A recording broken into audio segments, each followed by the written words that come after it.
네, 우리 하나님 말씀 요한복음 봅시다. 요한복음 20장 24절 말씀입니다. 하나님 말씀 요한복음 20장 24절 말씀입니다.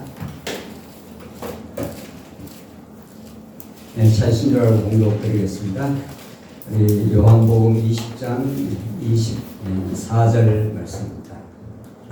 12 제자 중에 하나로서 디두모라 불리는 도마는 예수께서 오셨을 때에 함께 있지 아니한지라. 다른 제자들이 그에게 이르되 우리가 주를 보았노라 하니 도마가 이르되 내가 그의 손에 못자국을 보며 내 손가락을 그 못자국에 넣으며 내 손을 그 옆구리에 넣어보지 않고는 믿지 아니하겠노라 하니라. 여대를 지나서 제자들이 다시 집안에 있을 때에 도마도 함께 있고 문들이 닫혔는데 예수께서 오사 가운데 서서 이르시되 너에게 평강이 있을지어다 하시고 도마에게 이르시되 내 손가락을 이리 내밀어 내 손을 보고 내 손을 내밀어 내 옆구리에 넣어보라. 그리하여 믿음 없는 자가 되지 말고 믿는 자가 되라. 도마가 대답하여 이르되 나의 주님이시요 나의 하나님이시니이다. 예수께서 이르시되 너는 나를 본 거로 믿느냐? 보지 못하고 믿는 자들은 복되도다 하시니라. 29절까지 그 말씀 나누었습니다. 우리 도마에 의심하는 도마에게 믿음을 주시는 예수님의 한 중요한 사건을 우리가 읽었습니다. 도마는 2000년 전에 인물이지만은 우리 인생의 그 본성상 도마는 우리 안에 늘 존재하는 소위 말해서 실정주의자입니다. 오늘날 우리 과학의 시대는 보이지 않는 것보다 보는 어떤 증거를 보고 그 진리를 입증하겠다 이런 거죠. 현대인들은 다 어떤 면에서는 그 도마 같은 실정주의자입니다. 보이지 않는 세계, 진짜 세계, 그 영원한 하나님의 나라, 영원하신 하나님의 존재, 이것보다는 우리 눈앞에 보이고 눈앞에 어떤 사실이 더 중요합니다. 팩트라고 그러지 않습니까? 팩트를 봐야 무슨 입증을 한다든가 이러지. 오늘 도마는 참 이 성경이 너무도 신기하고 놀라운 거죠. 요한복음이라고 하는 복음서에서 가장 심오한, 물론 다른 복음서도 다 중요하지만은 요한복음이 복음서의 결론과 같은 말씀인데 영원하신 그 말씀이 육신이 되어 이 땅에 찾아오셔서 우리에게 영생을 주시는 우리 하나님에 대해서 증거하는 건데, 도마 사건을 요한복음 마지막 부분에 이제 도마 사건이 나오고 나서 이 요한복음을 기록한 목적이 딱 나옵니다. 요한복음을 기록한 목적이 31절에 오직 이것을 기록하면 너희로 예수께서 하나님의 아들 그리스도임을 믿게 하려 하며 또 너희로 믿고 그 이름을 힘입어 영생을 얻게 하려 하니라. 이렇게 이제 요한복음 결론적인 목적이 나오지 않습니까? 그 목적이 나오기 전에 도마 사건을 요한복음 기자가 딱 집어넣어 놓은 겁니다. 오늘 도마의 여기 말씀하신 예수님의 그 하이라이트는 그 방점은 29절에 있죠. 29절에 우리가 읽은 대로 예수께서 이르시되 너는 나를 본고로 믿느냐? 보지 못하고 믿는 자들은 복되도다 하시니라. 내가 자꾸 손을 봐야 되고 만져야 되고 어떤 구체적인 증거가 있어야 내가 믿겠다. 이렇게 도마가 요청을 했지 않습니까?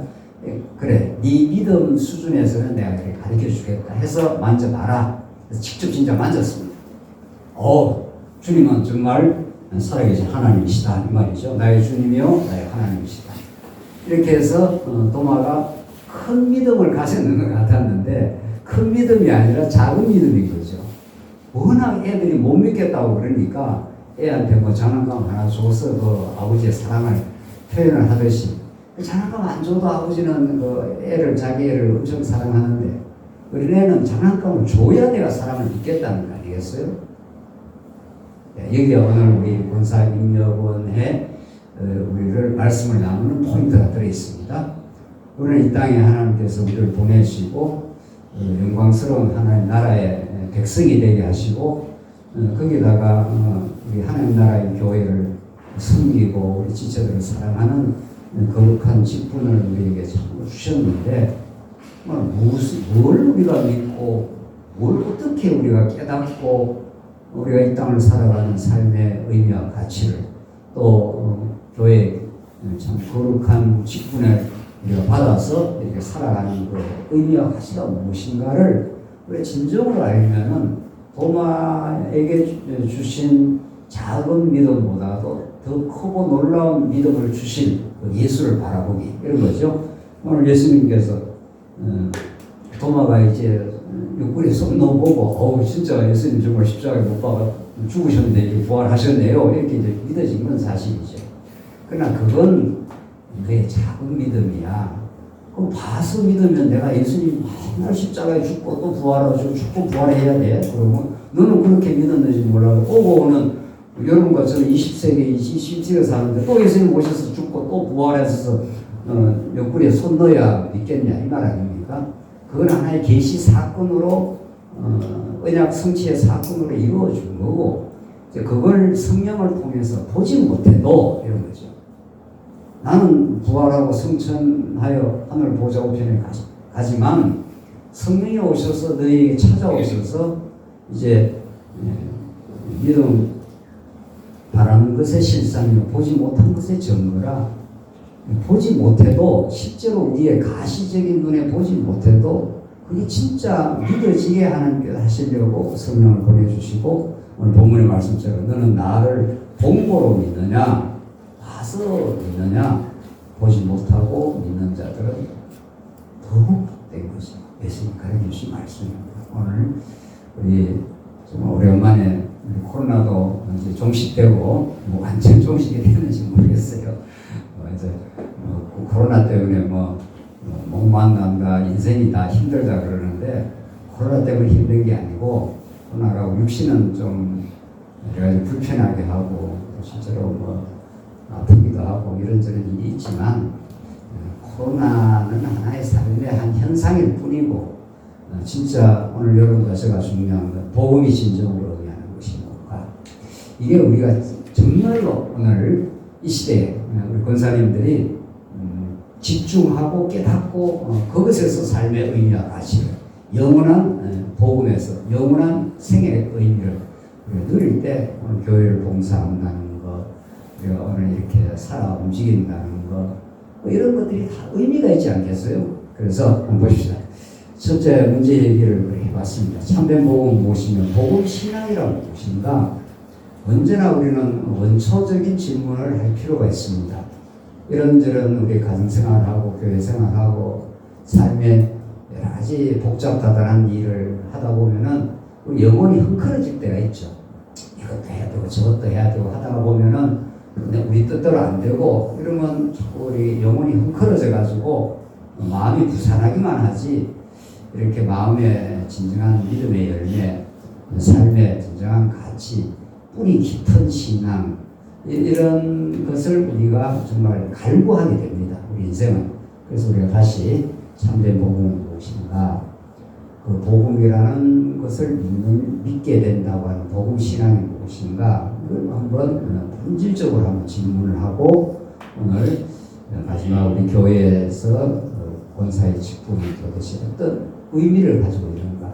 복음에서 다시 확인을 해야 권사로서 혹은 목사로서 혹은 장로로서 교회 모든 직분자로서 이게 진짜 가치가 있구나. 이게 딱 떨어져야 이제 우리가 교회 생활을 하고 봉사 활동을 하고 우리 지체들을 섬기고 하는 것들에 이제 가치가 드러나는 거죠. 그래서 이렇게 한번 정리를 해볼 수 있습니다. 드러나는 기능적인 일 중심의 신앙에서 본질적인 존재의 의미를 찾는 내적인 신앙으로 이게 예수님께서 도마에게 가르쳐 주신 정확한 그들의 메시지입니다. 도마는 자꾸 봐야 되겠다는 거죠. 만져봐야 되겠다는 거예요. 그래야 내가 믿겠다는 겁니다. 무슨 현실적인 근거가 있어야 내가 자꾸 믿겠다는 겁니다. 예수님께서 우리나라 같은 도마를 내치지는 않잖아요. 그렇죠? 그 내쳐버리면 도마는 더 이상 더 성숙한 믿음으로 갈 그 계단이 없어져 버리는 거죠. 참 예수님께서 기가 막힌 교육적인 마인드를 가지고 계시는 거죠. 어련히 예수님께서 정말 교육을 잘 하시겠어요? 네. 오늘 권사의 임원의 교육인데 목사가 이렇게 하긴 하지만은 진짜 여러분과 저를 가르치고 깊은 신앙으로 인도하시는 분은 우리 성령 하나님이십니다. 야, 본다고 너가 그렇게 있냐? 예수님께서 20장 29절에서 그렇게 말씀하시면서 보지 못하고 있는 자가 진짜 복된 거야. 이렇게 가르쳐 주셨지 않습니까? 네. 오늘 우리는 복음이라는 것이 정말 어떤 가치를 가지고 있고 우리가 우리 가시적인 이 눈에 뭘 봐서 믿는 건 아니라는 거죠. 우리가 성경을 이제 물론 봅니다만 성경을 통해서 성경의 문자를 보는 건 아니잖아요. 성경의 문자를 통해서 그 문자로 드러난 언약의 말씀이 역사에서 성취가 되고 그것이 성령이 오셔서 그렇게 이루신 우리 눈에는 보이지 아니하시는 영원하신 하나님, 영원한 하나님의 나라, 영원히 하나님과 새 땅이 분명히 존재하고 오히려 우리를 압도하고 들어오는 하나님 나라의 그 실제, 우리를 지금 통치하시고 우리를 사랑하시고 여러분과 저를 발걸음을 인도하시는 그분, 그런 본질적인 신앙으로 언제나 하나님께서 우리를 돌아오게 만드시고 그래서 드러나는 일보다 본질적인 하나님의 신앙과 그 신앙에 비추어 자기 존재의 의미가 딱 생기는 거죠. 자, 보십시다. 현실적으로 한번 생각해보세요. 현실적으로 우리 눈에 자꾸 보이는 걸 자꾸 근거로 해서 우리 신앙을 유지를 한다고. 보이는 거, 아파트 한 50평, 50평이 큽니까? 큰지 잘 모르겠는데, 아파트는 100평이 돼야 큰지, 70평이 돼야 큰지. 자꾸 본질적인 보이는 걸 자꾸 근거로 해서 내 삶의 가치와 의미를 부여하면은 내 삶의 의미가 자꾸 올라갔다 내려갔다는 거. 자꾸 오르락 내려가죠. 조금 적은 데 비하면 내 아파트는 괜찮다. 이런 자기 의미를 그렇게 부여할 거 아니에요. 근데 어떻게 하다 보면 큰 집에 한번 가고 놀러를 가봤다. 그럼 갑자기 우리 집이 초라해 보인다고. 그렇게 내 삶의 의미와 가치가 보이는 것에 기준을 두기 시작하면 올라갔다 내려갔다 오락 내려갔다 이렇게 자꾸 부평초처럼 이리 떠다니고 저리 떠돌아다니게 되겠죠. 신앙은 하나님은 여러분과 저에게 무엇을 가르쳐 주시려고 지금 우리에게 말씀을 주시고 오늘 우리 교회 생활을 하게 하시는가. 요한복음 6장 28절 교환이 다 있습니다. 보십시오. 요한복음 6장 28절. 그들이 묻되 우리가 어떻게 하여 하나님의 일을 하오리까? 예수께서 대답하여 이르시되 예수께서 하나님께서 보내신 일을 믿는 것이 하나님의 일이니라 하십니다. 이 굉장히 충격적인 예수님의 가르침입니다. 유대인들이 계속해서 가시적인 거, 보이는 거, 도마를 포함한 도마도 유대인 아닙니까? 이 유대인들은 예수님이 지금 하나님 나라에 실체로 오신 예수님이 지금 이 땅에 이루시는 그 신령한 하나님 나라는 안 보입니다. 우리 가시적인 눈에는 안 보입니다. 그러니까 예수님이 지금 엄청난 하나님 나라 일을 지금 행하고 계시는데 죽은 자도 살리시고 구약의 모든 언약을 이루러 오셨다고 이렇게 말씀하시고 심령이 강한 자 복이 있다고 말씀하시고 그 내면적인 엄청난 우리 영혼의 세계를 건드리면서 예수님이 우리에게 가르쳐 줘도 우리가 어떻게 하여야 하나님의 일을 하오니까 어떻게 하여야 행위죠. 드러내는 행위죠. 하여야니까.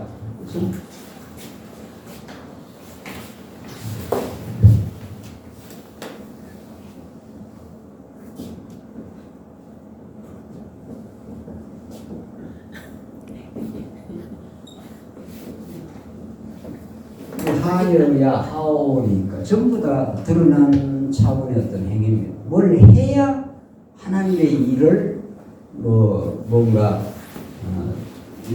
이룰 수 있다 이렇게 생각을 하는 거죠. 유대인들은. 그러니까 예수님께서 너희들 지금 하나님의 일이라는 게 뭘 해서 인다고 이 광활하고 이 어마어마한 우주 가운데 점도 안 되는 우리가 뭘 해서 뭘 어떻게 하나님 일을 하나님을 도와드리겠어요? 하나님 우리가 뭘 해서 하나님 도와달라고 하지 않습니다.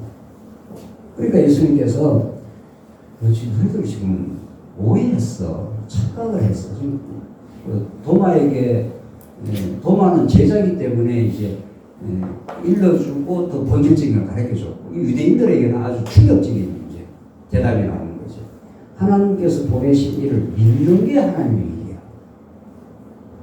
그러니까 뭐 유대인들은 무슨 말인지 알아듣지를 못하는 거죠. 뭘 내가 지금 좀 해가지고 하나님의 일을 좀 도와드려야 되겠는데 그리고 어떻게 하여야 하나님의 일을 하오니까 이렇게 지금 하나님이 뭐 일을 하시는데 많이 부족한가 봐요. 하나님이 이 땅에 무슨 당신의 뜻을 이루어 가시는데 그러니까 우리가 뭘 하나님의 일을 좀 해서 일을 보태서 그걸 도와드려야 된다고 생각을 하는 것이 유대인들. 유대인은 정말 그렇게 생각합니다. 유대인들 자기들이 이스라엘 나라를 건설한다고 생각했습니다. 그러니까 우리들이 좀 오해했어요. 하나님 보내신 일을 믿는 게 하는 게 믿는 게 일이라. 이때 믿는다는 것이 뭡니까? 하나님을 안 믿고 자기를 믿고 있는 거죠. 유대인들 자기 신념, 자기 행위, 자기 의 이런 걸 믿고 자기가 뭘 해서 하나님 일을 이루겠다고 지금 달아든 사람들이죠. 그러니까 너는 포기해. 너는 죄인이야. 너 자신을 믿을 수 없어. 전적으로 그리스도만 하나님만을 믿는 게 그게 진짜 하나님의 일이야. 거기서부터 진짜 하나님의 신령한 일이 시작이 돼. 자기가 뭘 할 수 있다고 생각하는 것이 포기되고 십자가에 못 박혀야 새 생명이 탄생하고 하나님의 일이 시작돼. 그때부터 하나님은 너희들 뭐 안 도와줘도 내가 다 해. 너희들 지금 하나님 일을 오해했어. 자신을 포기하고 부정해. 이 말이에요. 지금 예수님이 하시는 거예요. 너희들은 하나님 안 믿잖아. 너희 너 자신을 지금 믿고 너 자신이 뭘 할 수 있다고 보잖아. 어떻게 하여야 했으니까. 우리는 뭘 할 수 있습니다. 내한테 일만 시켜 주십시오. 이거 이야기예요, 지금. 그런데 예수님께서 너희들 오해도 한참 오해했어. 그게 유대인들은 예수님의 말씀 알아듣지를 못합니다. 내 살을 먹고 내 피를 마셔보니까 내 살과 피를 어떻게 먹으라는 이야기. 이게 전부 신령한 이야기라고 하죠. 보이는 예수님의 살을 육체를 먹으라 했습니까? 그 육체로 나타나시고 십자가에 죽으시는 가시적인 나타난 사건은 신령한 하늘의 것에 대한 표현일 뿐이죠. 그래서 예수님이 십자가에 죽으시고 피를 흘리시고 그러죠. 우리가 예수님 피를 마십니까? 그 피가 하나님의 놀라운 은혜와 사랑의 상징적인 하나의 놀라운, 물론 역사적인 사건이면서 복음적 상징과 의미를 갖고 있는 거죠. 그래서 우리 인생은 의미를 먹고 산다고. 그렇죠? 내가 삶에 의미가 있다고 생각하는 사람은 어떤 상황이 있어도 의미를 붙이잖아요. 어떤 고난이 와도, 어떤 처지에 있어도 하나님께서 나를 이 자리에 보내시고 하나님을 배우게 하시고 하나님을 믿게 하신 의미가 있다고 느끼는 사람은 지치지 않는 거죠. 자기가 삶의 의미를 별로 못 느끼는 사람은 아무리 환경이 좋아도 그게 다 별 부질없는 일이 되는 거죠. 자기가 아무리 여건이 좋고 환경이 좋아도 그게 나한테 의미 있게 다가오질 않으니까. 그러니까 힘이 없는 거죠. 삶에 에너지가 없는 거죠. 삶에. 그래서 예수님께서 지금 요한복음에서 이렇게 말씀하시는 말씀을 우리도 좀 충격적으로 들을 이유가 있습니다. 정말 하나님을 하나님답게 바르게 알고 그분을 전적으로 의지하는 거. 의지한다는 게 믿는다는 겁니다. 나를 의지할 수가 없는 존재라는 걸 아는 거. 그래서 그분을 전적으로 의지하여 거기서 주어지는 평화와 기쁨이 있습니다. 그게 우리 삶을 이제 가동을 시키는 거죠. 진짜 가동을 시키는 거죠. 진짜. 가짜로 가동을 시키는 거예요. 그래서 두 번째로 진정한 자기 존재의 의미와 그에 따른 교회의 회복은 원초적이고 생생한 생명의 복음 그 자체로 돌아가는 일입니다. 복음을 한번 듣고 다 알았고 그 다음에 무슨 열심히 일을 하자 이런 게 아니라는 거예요. 복음이라는 거는 복음은 너무도 위대하신 하나님에 대한 지식이고 그분이 보내신 그리스도에 대한 놀라운 사건이고 성령을 통해서 이 땅에 역사하는 모든 우리 창조의 목적이고 여러분과 제 인생의 가치고 그렇습니다. 그건 뭐 어느 정도 공부를 했으니까 그건 이제 다 했고 뭐 이런 내용이 아니라는 거예요. 그건 날마다 먹는 일용할 양식이고 우리가 주일날, 수요일날 또 오늘 뭐 우리 권사 임영훈의 교육에서 늘 날마다 먹는 영원한 생명의 양식입니다. 그걸 안 먹고 어떻게 우리가 삶의 의미를 부과할 수가 있나요? 자, 그래서 이 페이지에 자, 이 정도로 우리가 문제 제기를 하고 복음 신정을 의미하는 것을 하나 짚어보십시오. 첫째, 복음적 의미란 천지의 주제이신 영원하신 하나님을 알고 천지의 주제입니다. 복음이라는 것. 하나님, 우리 복음이라는 것은 천지의 주제이신 하나님을 알고 근데 놀라운 사실은 이 천지를 하나님이 창조하고 지금 통치하고 계시지 않습니까? 승리하고 계시죠? 한순간도 하나님의 그 열심은 그친 적이 없습니다. 하나님이 이 우주를 지금 돌리고 계시죠.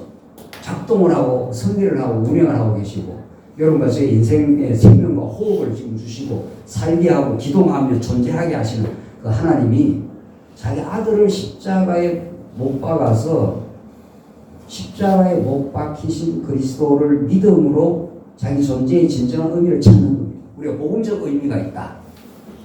우리가 복음을 깨달아 가고 있다. 그래서 복음 신앙으로 우리가 살고 있다 했을 때는 천지의 주제이신 하나님을 알고 정말 하나님께서 언약의 하나님이시구나. 그건 한번 언약하면 언약을 신실하게 역사 가운데 이루시는 분이시구나. 그걸 알죠.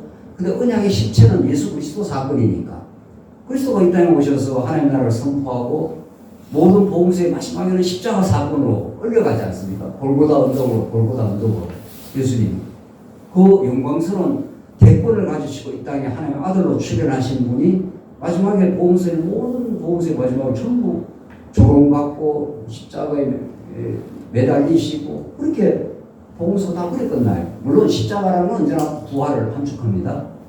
우리가 십자가를 이야기할 때는 부활은 언제나 같이 붙어있는 사건인데 그냥 대표적으로 십자가를 이야기하는 거죠.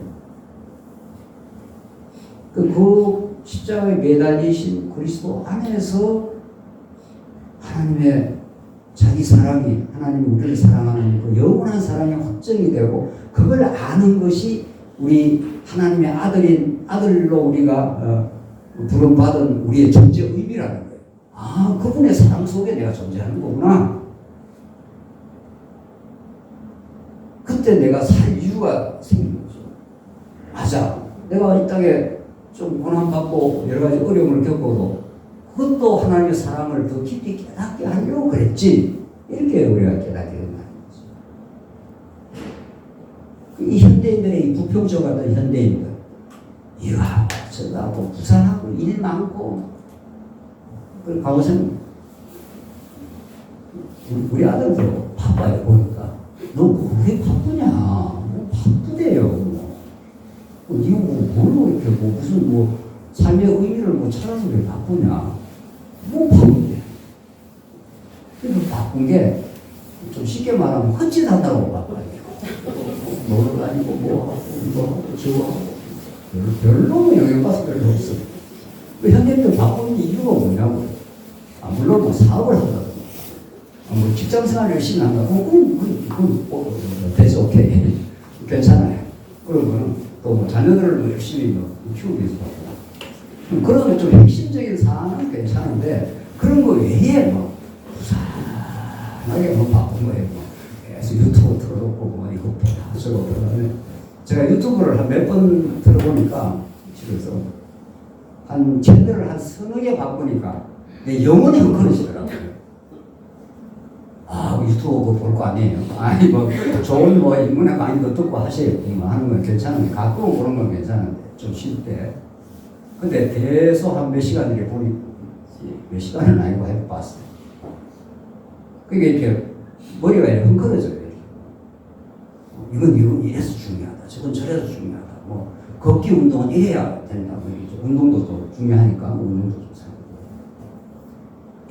복잡한 정보가 자꾸 들어오니까 머릿속에 그것이 우리 영혼의 뿌리를 두고 그런 것들을 이렇게 하나 둘씩 이렇게 가끔 이렇게 듣는 거는 그 정보를 내가 잡아 삼키면서 딱 자리 매기면서 하나님 아는 지식에 뿌리를 두고 하는 건 괜찮아요. 우리 모든 삶이 뭐 삶이라고 다양하게 어떤 일을 하는 거니까. 근데 영혼의 닻을 진리의 말씀에 하나님의 그 언약적 그 사랑에 다투지 않고 이것저것을 자꾸 이렇게 하게 되면은 괜히 마음만 바꾸고 부산하기만 합니다. 눈망울이 이렇게 왔다 갔다 하는 거예요. 눈망울이 변치 않는 거죠. 그래서 보이는 세상 나라, 언젠가는 사라질 나라 안에서 보이지 않는 영원한 복음 진리에 대한 깨달음을 통해 어떤 상황, 어떤 처지에서도 자기 존재의 진정한 의미와 가치를 깨닫는, 이걸 복음을 깨닫는다, 혹은 복음을 진정으로 내가 누린다, 이런 말을 우리가 한다는 것은 이 잠깐 있다 사라질 나라 아닙니까? 이게 이게 우리가 7, 80년 사는 인생이 지나고 나면 잠깐이에요. 뭐 겪을 때는 이 일도 겪고 저 일도 겪고 뭐 또 힘들 때는 굉장히 시간이 길어 느껴진다는 거 아닙니까? 시간에는 굉장히 주관적입니다. 즐거운 일이 있으면 잠깐 지나가 버려요. 행복하고 즐거운 일, 그럼 고통스럽고 어려운 일은 얼마나 긴지 모르겠어요. 이 시간도 객관적이지 않습니다. 7, 80년 인생도 지나고 나면 잠깐으로 끝납니다. 아, 이제 얼마 안 남았구나. 이렇게 느끼는 거죠. 진짜, 얼마 안 남았구나. 얼마 안 남았구나 해서 뭐 조급할 일이 있냐. 얼마 안 남았구나 해서 뭐 마무리해야 될 인생의 그런 과제가 그렇게 많습니까? 그래서 이 잠시 사는 인생사 속에 보이지 않는 영원한 나라와 그 나라를 통치하시는 살아계신 하나님과 그분의 언약적 사랑이 우리 가슴 속에 차고 넘쳐서, 우리는 복음신앙이라는 게 무슨 이론을 아는 게 아니잖아요. 그 말씀을 알므로 우리의 신비에 새겨진 진리로 우리에게 다가와서 어떤 상황에 우리가 주어져도 영원한 가치는 변치 않습니다. 하나님이 이런저런 상황 속에 우리를 두시고 저런 상황에 이끌어가도 그 상황이 내 삶의 가치가 되지 않습니다. 절대. 그렇잖아요. 네. 상황이 삶의 가치가 되면 상황이 바뀌어버리면 내 인생이 그러면 무가치해지나요? 건강이 내 삶의 가치면 건강이 없어지면 내 인생이 무가치해지나요? 그렇지 않다는 거 아닙니까? 서로 건강이 있다가 건강이 없어져도 내 영혼과 영원한 생명의 가치는, 예수 그리스도의 붙들린 가치는 영원합니다. 그래서 우리가 예수 믿는 사람은 자기 존재의 가치를 자기 안에서 찾지 않고 우리를 사랑하신 그리스도 안에서 가치를 둔다는 겁니다. 그분이 영원하신 분이십니다. 그래서 우리 처지 어떻게 바뀌어도 상관없다. 우리 어떻게 힘든 상황이 와도 영원한 가치는 영원해. 이런 거죠. 그래서 고린도후서 보십시다. 4장 16절. 그러므로 우리가 낙심하지 아니하노니 우리의 겉사람은 낡아지나 우리의 속사람은 날로 새로워지도다.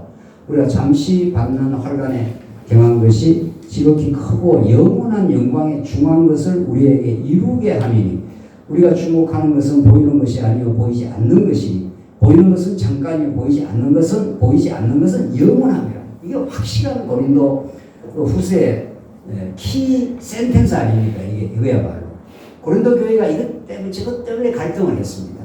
무슨 파 하면서 보이는 것 가지고, 보이는 사람 가지고 이것저것 마음 부산하고 마음 헝클어지고, 고린도 교회가 그랬지 않습니까? 또 마음에 안정이 없어요. 고린도 교회가 마음에 평안이 없다고요. 그러니까 바울이 고린도 전서도 썼지만 고린도 후서를 쓰면서 우리 낙심 안 해. 현상만 보면 고린도 교회 복음이 전해진 교회가 왜 이래? 이렇게 할 수가 있죠. 고린도 교회의 그 드러난 현상만 보면은. 근데 사도 바울이 우리가 낙심하지 아니하노니 우리 겉사람은 낡아지나 우리 속사람은 날로 새로워져. 겉사람 육체의 소욕을 따르니 갈등도 하고 시기도 하고 그랬잖아. 우리는 다 그런 겉사람을 가지고 있는 죄인들이었지, 이런 거죠. 그거는 뭐 낡아지는 거야. 그거는 그렇게 오래 가지도 못해. 여러분 다음 실험해 볼까요? 어떤 사람을 계속 미워해 보십시오. 계속 미워할 수 있습니까? 계속 미워하면 내 영혼이 막 너무 힘들어져요. 계속 미워하면. 미워하는 것도 좀 분량이 있어요. 그렇잖아요. 어떤 사람은 뭐 계속 미워해요. 그 사람 안에 계속 미워하는 사람 조금 있으면 죽을 거야. 미워하는 것도 어느 정도 미워하다가 그래도 뭐 하나님이 미워하는 마음도 뭐 좀 정지를 시키고 좀 살게 하니까 살지. 저 사람이 나를 좀 괴롭혔다 미워도 좀 안 좋은 일이 있어. 계속 미워 못합니다. 그것도 정말 하나님 놀라운 은혜예요. 그래서 그 사람은 다 육체의 소욕 따라 시기하고 미워하고 갈등하고 하는 것은 그렇게 하다가 자기가 지칩니다. 자기가 이렇게 깔아져서 지쳐서 못해요. 그 이상. 하나님 택한 백성은 그렇죠? 시기도 뭐 계속 시기가 계속되나요? 자기가 나중에 영혼이 다 힘들어하고 자기가 지쳐버리는 거죠. 그런데 속사람은 날로 세워져요. 이게 이제 진리의 공급을 받는 사람, 생명의 말씀을 듣는 사람, 하나님의 살아계심과 그 통치를 믿어진 사람, 날로 세워집니다. 말씀이 새로 듣기만 하면 딱 세워집니다. 맞아. 이래서 내가 살아갈 이유가 있어. 딱 바로 영혼이 살아나는 거죠. 우리가 잠시 받는 환란에 경한 것이 지극히 크고 영원한 영광에 중요한 것을 우리에게 이루게 하려 하는 우리가 받는 환란이 있다는 거죠. 고린도 교회도 있었다는 거죠. 그것이 하나님의 영원한 영광에 중요한 것을 이루게 하려고 하나님께서 우리에게 환란을 주신 것 뿐이지. 하나님 우리를 살아가실 때 환란을 막 주고 우리를 그냥 괴롭혀서 그냥 어디 지옥 가라고 그렇게 환란을 주지 않는다는 겁니다. 그래서 우리가 주목하는 것은 보이는 것이 아니고 보이지 않는 것이니 보이는 것은 잠깐이요 보이지 않는 것은 영원합니다. 영원한 하나님의 살아계심과 그 통치와 우리의 동행하심과 그분이 우리가 신부가 되고 우리의 신랑이 되신 예수가 우리와 함께 하신다는 거죠. 남편이 속을 좀 썩여도 영원하지 않다는 겁니다. 거기다가 목숨을 걸 일도 없다는 겁니다. 거꾸로 이야기해서 아내가 좀 속을 썩여도 거기다가 영원히 우리의 의미와 가치를 걸 이유가 없는 인생이 예수 믿는 인생이다. 그런 거죠. 그걸 경험하라고 조금 좋은 일도 있다가 조금 어려운 일도 있다가 계속 갖다 붙였다가 띄다가 갖다 붙였다가 띄다 하는 겁니다. 계속. 그죠? 70 다 돼가거나 뭐 이러면 이제 거의 달관의 경지에 도달을 하는 거죠. 그걸 갖고 내 인생 그렇게 삶의 가치를 삼지 말아야 되구나. 이렇게 되는 거죠. 김용 목사도 좀 그런 것 같지 않습니까? 거의 이제 그 경지. 그 경지는 뭐 갔다가 오르락내리락 하기 때문에 또 어떻게 됐다 안 됐다. 이게 내 인생을 규정하는 게 아니구나. 하나님께서 배우라고 이렇게 이런 환경 저런 환경을 주셨을 뿐이구나. 이렇게 우리를 통치하시는 그리스도를 바라보기. 이게 우리의 복음신앙의 본질이라는 겁니다. 두 번째, 자기 존재의 의미란 십자가에 못 박히신 그리스도 안에서만 가능합니다. 우리는 그리스도를 믿는 사람이죠. 그리스도를 믿어 우리 하나님을 아버지로 여호와로 우리 경외하는 우리 존재인데, 그리스도에 대해서 많이 우리가 들었는데 좀 더 이제 우리 천착을 할 필요가 있습니다. 갈라디아서 2장 20절 한번 읽어보십시오. 내가 그리스도와 함께 십자가에 못 박혔나니 그런즉 이제는 내가 사는 것이 아니요 오직 내 안에 그리스도께서 사시는 것이라.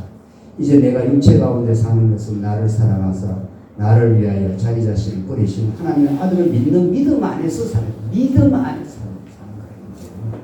보이는 뭘로 사는 게 아니고 뭘 해서 사는 게 아니고 믿음 안에서 살게 하는 건데, 그 믿음은 어떤 믿음인가 하면 내가 그리스도와 함께 십자가에 못 박혔다는 걸 믿는 겁니다.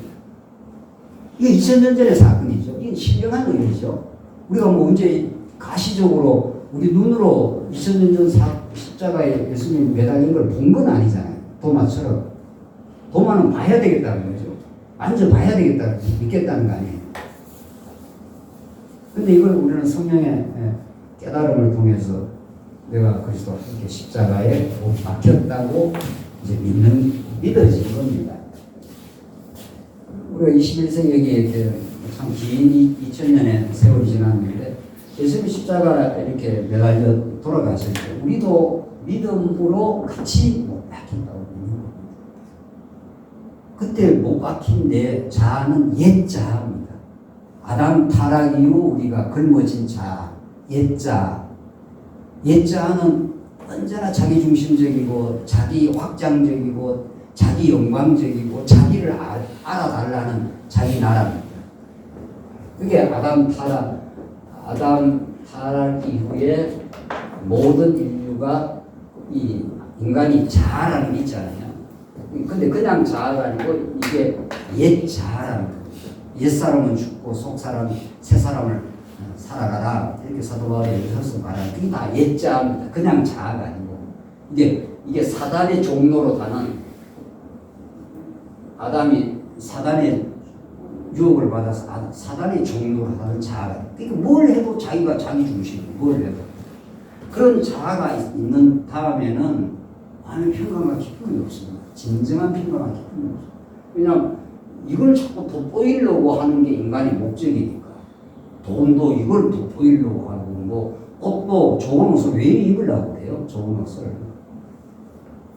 그래야 자기가 돋보이니까. 그러니까 이게 끊임없이 작동을 하고 있기 때문에 이 마음의 참된 평화를 이룰 수가 없어요. 그게 안 되는 마음. 또 그리고 그게 늘 남하고 비교하잖아요. 남하고 자아라고. 왜냐하면 하나님하고 비교를 못하니까 이 인간이 다른 사람하고 비교를 해가지고 상대적 우월감 속에서 잠깐 행복을 느낀단 말이죠. 내가 너보다 더 나아. 내 자식이 너보다 더 나아. 그걸로 잠깐 행복합니다. 그건 언제나 사그라지는 가짜 행복 아니에요. 이걸 십자가에 하나님은 못 박아버리겠다는 거죠. 저걸 죽여버리겠다. 저게 죽고 새로운 자아가 탄생을 합니다. 그게 예수 믿는 믿음 안에서의 새로운 자아의 탄생인 거죠. 그런 점 이제는 내가 사는 것이 아니요 오직 내 안에 그리스도에서 사시는 거죠. 이제는 내가 사는 게 아니라는 거예요. 내가 죽어버렸기 때문에 옛 자아는. 그래서 그리스도를 가치로 아는, 그리스도를 내 주님으로 모시는, 그리스도를 내 신랑으로 받아들이는 그런 새로운 자아의 탄생이 생겨났기 때문에 이제 내가 육체 가운데 사는 것은 내가 이제 육체는 아직 있지 않습니까? 육체는 있어요. 아직은 우리가 이 땅에서 죽기까지는 육체는 있어요. 그 나를 사랑하사 나를 위하여 자기 자신을 버리신 하나님의 아들을 믿는 믿음 안에서 사는 것이에요. 여기서 사고하려면 펄펄 살아나는 거죠. 네. 나를 사랑하사 나를 위하여 자기 자신을 버리신 하나님의 아들을 믿는 믿음 안에서 사는 거죠. 그 믿음으로 사는 사람이지 현실로 사는 사람이 아니라는 겁니다. 이게 여러분과 저의 존재 의미입니다. 이 존재하고 있다고 하는 존재 의미가 그리스도 안에서 찾는다는 게 그런 의미라는 거죠. 그런 사람은 어떤 고백을 할 수 있는가 보십시오. 고린도후서 6장 9절의 말씀입니다. 무명한 자 같으나 유명한 자요. 죽은 자 같으나 보라 우리가 살아있고 징계를 받는 자 같으나 죽임을 당하지 아니하고 근심하는 자 같으나 항상 기뻐하고 가난한 자 같으나 많은 사람을 부유하게 하고 아무것도 없는 자 같으나 모든 것을 가진 자로다. 이게 정말 이 마지막에 이 표현은 너무 놀라운 복음이라는 것이 어떤 의미를 갖고 있다는 것을 이것처럼 잘 규정해 주는 그런 말씀도 없는 거죠. 바울은 이걸 실제로 이렇게 느낀 사람. 이게 무슨 이론이 아니잖아요. 이론이라는 건 내 실제하고 관계없이 뭐 그런 이렇쿵 저렇다 하는 거고. 성경의 말씀은 그 말씀이 내 안에 들어와서 가치가 되어버렸어요. 그러니까 바울은 아무것도 없는 자 같으나 모든 것을 가진 자로다. 이렇게 바울은 든든하고 충만했습니다. 바울은 실제는 뭐 들어 누릴 만한 게 있었죠. 내가 유대인 중에 유대인이고 가말리엘 문화에서 어쩌고 뭐 바울은 내가 육체로는 뭐 자랑할 게 들어 있었는데 예수 만나고 나서 그다 쓰레기야. 쓰레기라는 거예요. 분토라는 거예요. 그러고 나서 바울은 이리저리 쫓겨다니고 광주지 타고 도망치고 매 맞고 피신하고 뭐 이렇게 살았습니다. 평생을. 예수 믿고 나서는 평생을 바울은 그렇게 고난 중에 살았습니다. 그런데 바울의 고백은 내가 무명한 자처럼 무슨 유명한 사내들의 공회에서 유대인 학자나 돼야 그 시대의 유명한 학자가 되는데 바울은 그 모든 것들을 다 잃어버렸는데 하나님 안에서는 내가 유명한 자라는 거예요.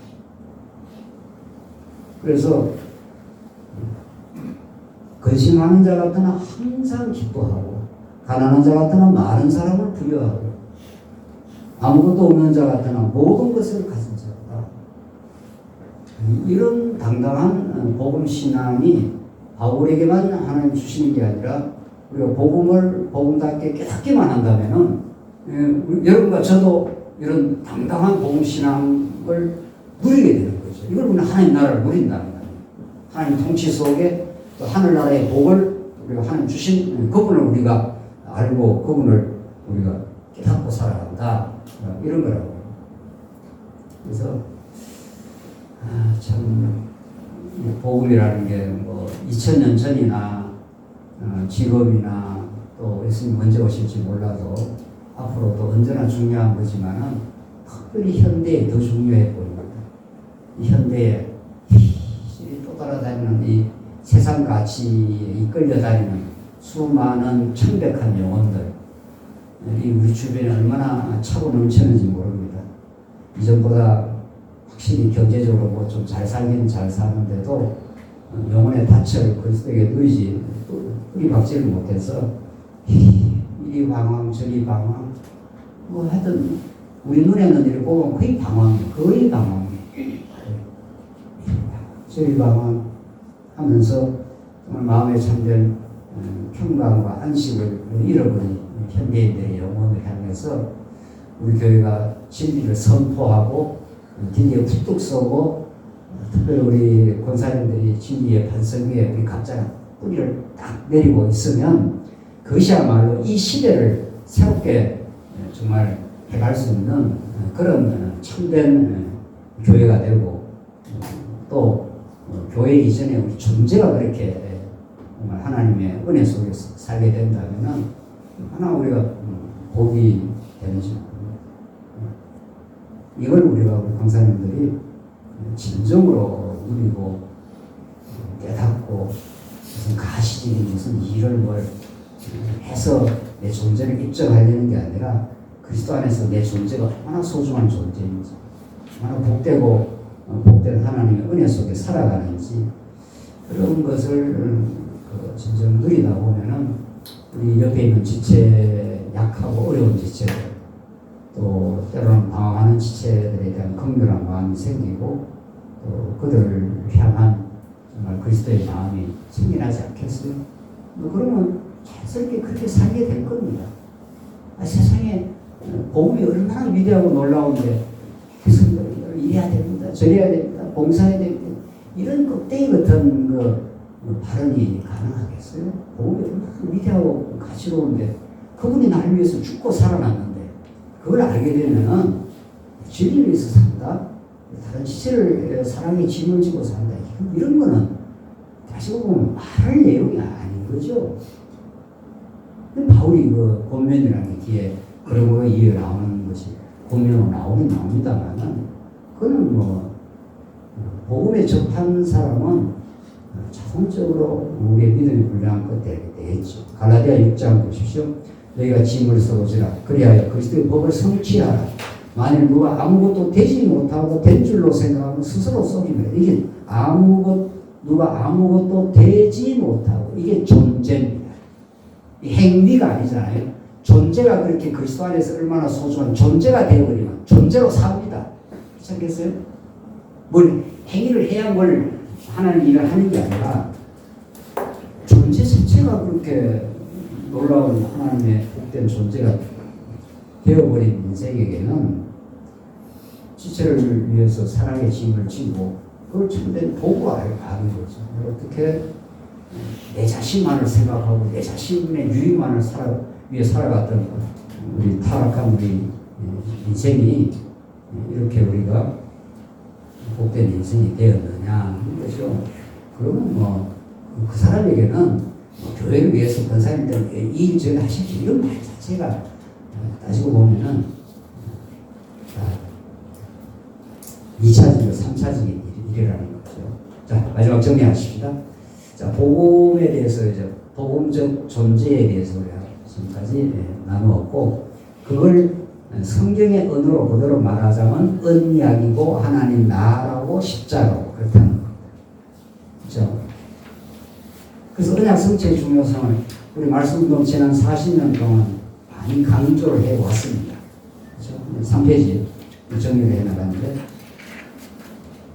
이거야말로 너무 중요한 성경 해석의 원리이기도 하고 또 우리 신앙의 근본 원리죠. 하나님은 언약하고 하나님이 이루어내신다. 뭐 이걸 떠나서 우리가 성경을 어떻게 올바르게 보겠어요. 그러나 그건 기본 골격인 건 사실이지만 그 위에 풍성한 이제 살이 붙고 우리 신앙이 더 정말 그 언약 성취에 살아계신 하나님을 깊이 깨달아 간다는 것은 우리 남은 생에 성숙한 그 세계가 우리 앞에 열려져 있는 거죠. 그래서 하나님 나라라는 주제가 이제 우리에게 또 생겨난 거죠. 전에 없었다는 건 아니지만 뭘 언약하고 뭘 성취를 했어? 그러면 그게 바로 하나님이 자손당 통치라는 게 하나님 나라니까 그가 통치하는 나라를 이 땅에 이루어주시겠다. 그 말이라는 거죠. 그게 예수님이 오셔서 이루신. 자, 뭐 읽어보겠습니다. 아담 타락 이후 죄인된 모든 인생, 영적으로 죽은 인생은 자기 나라, 즉 자기 영광의 나라를 추구하며 살아갑니다. 그래서 드러난 일, 성과, 자기 업적, 타인으로부터의 인정, 이런 드러난 일의 중심의 세계관을 가지고 있습니다. 그런 가치관을 갖고 있습니다. 이건 껍데기 세계관이라 합니다. 성경은. 이건. 왜 껍데기 세계관이라고 했습니까? 앞에서 우리가 그 사람은 낡아지는데 우리의 속 사람은 할로 새롭다고 했지 않습니까? 이게 타락한 인간은 전부 이 껍데기, 그 사람이 옛자 여기에 매여 있다. 어떻게 해야 더 다른 사람보다 더 큰 집, 더 많은, 더 멋진 미모, 더 멋진 뭐 학교, 멋진 뭐 이런 거 아니에요. 껍데기에 매여 있는 거죠. 껍데기에. 그런 거 아니라는 거예요. 그건 하나님께서 그때마다 주시는 일반 계시일 뿐이라는 거죠. 그래서 그 자기 나라에 함몰되어 있는, 끌려다니는, 그래서 참된 행복과 기쁨을 잃어버리는 그 나라에서 이제 하나님이 이 땅에 선물로 주시는 나라, 그분이 통치하시는 나라, 그분이 사랑하는 백성을 불러서 베드로, 안드레, 예수님이 다 부르시지 않습니까? 나를 따라오너라. 이렇게 해서 아무 개념 없이 바닷가에서 고기 잡아먹고 사는 인생들을 불러서 영광스러운 하나님 나라의 백성으로 복음서에서 보여줬듯이 여러분과 저도 아무 개념 없이 이 땅에 자기 영광과 자기 나라를 위해서 살아가는 우리 인생들을 불러서 하나님 나라 백성으로 삼아서 영광스러운 하나님의 선한 일꾼으로 군사로 삼아주시는 거죠. 이걸 하나님의 나라, 군대라 이렇게 말하는 거죠. 하나님 나라 백성이라, 하나님 나라 아들들이라. 이 보통 이게 중요한 주제가 아니라는 거죠. 마지막으로 왜 십자가인가? 하나님 나라 주제를 말하고 왜 십자가를 또 이야기하는가? 말이죠. 4페이지 마지막. 사복음서와 사도행전의 큰 주제와 흐름은 예수 그리스도와 하나님 나라인데 십자가로 종결됩니다. 서신서는 이를 전제로 하여 십자가와 부활 사상을 집중적으로 보는 겁니다. 그러니까 사복음서는 예수는 그리스도이시다. 그리고 하나님 나라가 이 땅에 도래했다, 출현했다 하는 걸 강력하게 지금 증거를 하고, 서신서는 이미 하나님 도래하신 이 땅에 찾아오신 하나님 나라 예수 그리스도 사건을 전제로 해서 십자가와 부활의 의미를 더 깊이 천착을 이렇게 들어가는 거죠. 고린전서 앞에 1장의 십자가, 고린도전서 마지막에 부활 이렇게 되어 것입니다. 이런 십자가에 못 박히신 그리스도를 우리는 사도 바울은 아예 내가 십자가에 못 박힌 그리스도 외에는 자랑하지 않겠다. 그렇게 말하죠. 그거 읽어봅시다. 갈라디아 6장 14. 그러나 내게는 우리 주 예수 그리스도의 십자가 외에 결코 자랑할 것이 없으니 그리스도로 말미암아 세상이 나를 대하여 십자가에 못 박히고 내가 또한 세상에 대하여 그러하니라. 할례나 모할례가 아무것도 아니로되 오직 새로 지으심을 받은 것만이 중요하니라.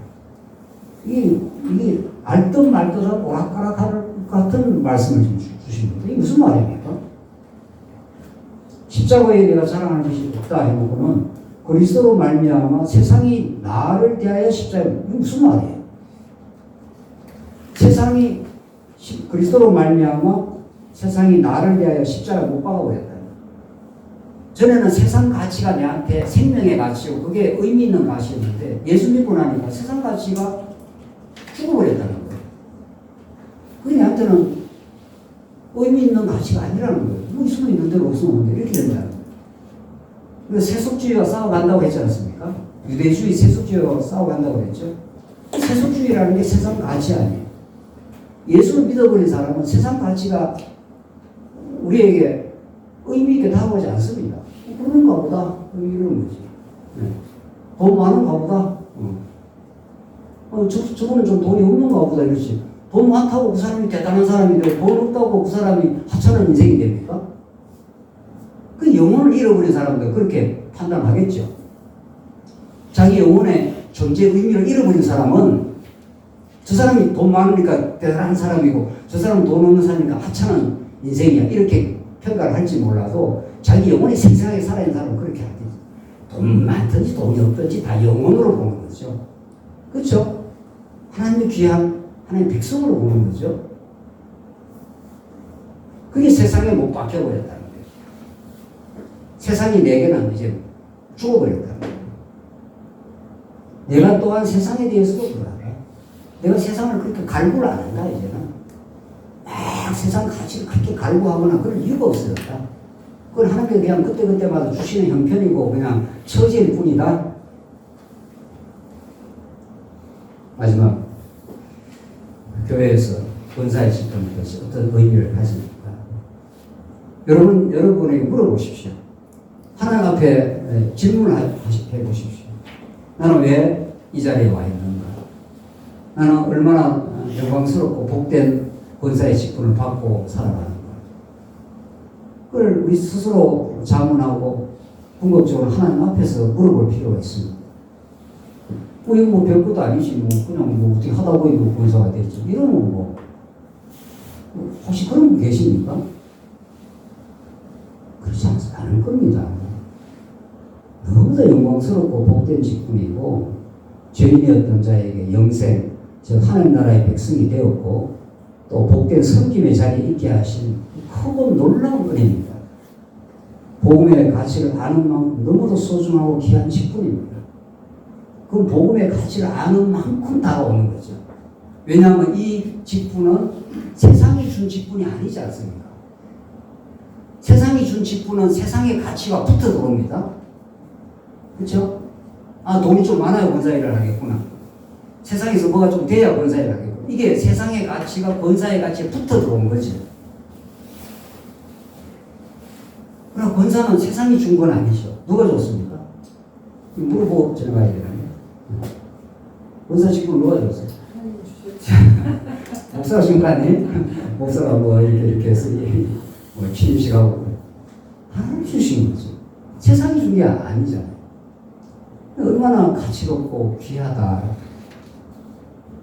청와대에 가서 대통령이 여러분에게 무슨 문체부 장관 자리를 하나 주면은 가문의 영광을 생각하지 않겠어요? 그것도 5년짜리, 5년짜리인지 4년짜리인지 말이죠. 저는 목사 직분을 아무도 황송하게 생각하는 사람. 어쩌다 목사 직분을 이렇게 받게 돼요. 나는 목사 직분 하면 아무 상관없이 살던 사람. 공부를 좀 한다고 그냥 공부 좀 하는 것 같고 알지? 다른 사람보다 잘가는 척하고 그렇게 죄인으로 살았던 사람. 목사하고 상관없던 사람. 그러나 하나님께서 정말 십자가에 우리를 위해서 죽으시고 부활하시고 영원한 생명을 주시고 복되게 하시고 또 말씀 은사를 주시고 그렇게 해서 성도들과 이 영광스러운 복음을 나누는 그 직분을 주셨어요. 이건 어떻게 황송무지고 소리라죠. 감사한 일이죠. 또 놀라고 감사한 일이죠. 은사도 마찬가지인 거죠. 쓰다가 이렇게 영광스러운 하나님 나라 교회에 일꾼을 불러주셔서 세상 사람들은 다 더 못 뺏어서 날리고 더 못 가져서 날리고 아글아글대는 이 악바구니 같은 세상 가운데 하나님의 은혜를 깨닫고 주를 위해 진리를 위해 우리 교회의 영혼들을 위해 정말 숨기고 돌보고자 하는 그 영광스러운 자리에 있게 하신 것이 또 감사하고 놀라운 그냥 은혜의 자리에 와 있구나. 이걸 오늘 우리가 같이 나눈 이유가 있습니다. 그래야 우리의 삶의 존재의 의미와 가치가 있는 겁니다. 근본은 복음으로부터 부수적으로는 그 직분의 의미로부터 따라 나오는 거죠. 근데 중요한 거는 우리가 직분자에 빠지는 위험은 자꾸 일을 하다가 자기 영혼이 헝클어지는 거예요. 일은 따라 나오는 것이고 자기 영혼이 단단해지고 자기 영혼을 살피는 지혜가 무엇보다 더 필요합니다. 그게 바탕에서 늘 말씀을 공급받고 말씀 나누는 시간을 소중히 여기고 거기에서 새로운 충전과 새로운 그 힘을 공급받는 그걸 안 하고 뭐 일한다고 여기저기 쫓아다니면 조금만 지나보십시오. 조금만 지나보면은 그냥 얼굴색이 변해요. 얼굴색이 편치를 않다니까요. 이 일한다 저 일한다 쫓아다니다가 그러나 늘 하나님의 말씀을 공급받는 자예요. 그냥 하나님의 말씀을 묵상하고 그냥 은혜에 사로잡혀 있고 이러다 보면은 정말 하나님께서 붙여주는 영혼이 있습니다. 하나님께서 내가 돌볼 영혼들이 눈에 밟힙니다.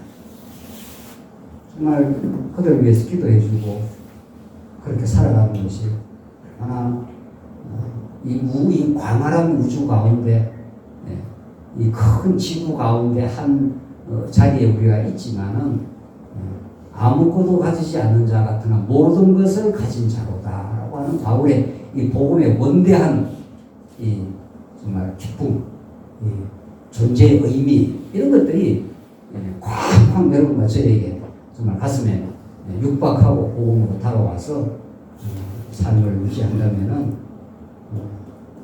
얼마나 여러분들의 남은 삶이 권사로서의 그 섬기는 일이 정말 복되고 가치가 있겠느냐 그죠? 진짜 그걸 늘 이루고 있습니다. 바울이 내 주 예수 그리스도를 아는 지식이 가장 고상하기 때문이라.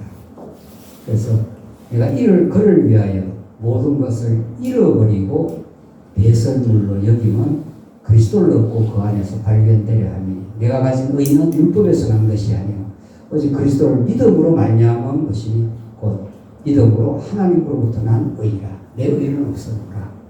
내 의가 있어서 내가 권사가 되지 않았노라. 내가 뭐 잘난 것이 있어서 권사가 되지 않았고 내가 나를 죄인이지만 그리스도 안에서 나를 의롭다 하시고 나는 이제 예수 그리스도 아는 지식이 가장 고상한 것을 알아서 세상 어떤 것보다 더 고상한 그 진리 안에 귀한 직분으로 살아가고 있다. 이게 오늘 여러분과 저에게 주신 하나님의 말씀입니다. 이 말씀이 참 믿어지고 그렇게 믿어져서 복음 신앙으로 권사 직분을 진정으로 그렇게 가치 있게 받아들이시고 복되게 사시는 귀한 권사님 되시기 바랍니다. 기도하겠습니다. 하나님 아버지 은혜를 감사합니다. 오늘 우리 복된 시간을 주셔서 우리 하나님 부르신 우리 권사님들과 함께 복음 신앙에 대해서 복음이 참으로 의미하는 것이 얼마나 영광스럽고 든든하고 복된 것인가를 나누어 쓰는 귀한 시간 주셔서 감사합니다. 우리 귀한 권사님들의 남은 삶이 복음에 사로잡힌 바 되어 영원한 가치를 참으로 누리며 이 땅에 사는 동안 참된 하나님 나라를 누릴 뿐 아니라 그렇게 교회의 지체들을 섬기고 사랑하는 귀한 삶을 있게 하시옵소서. 예수님 이름으로 기도하옵나이다. 아멘.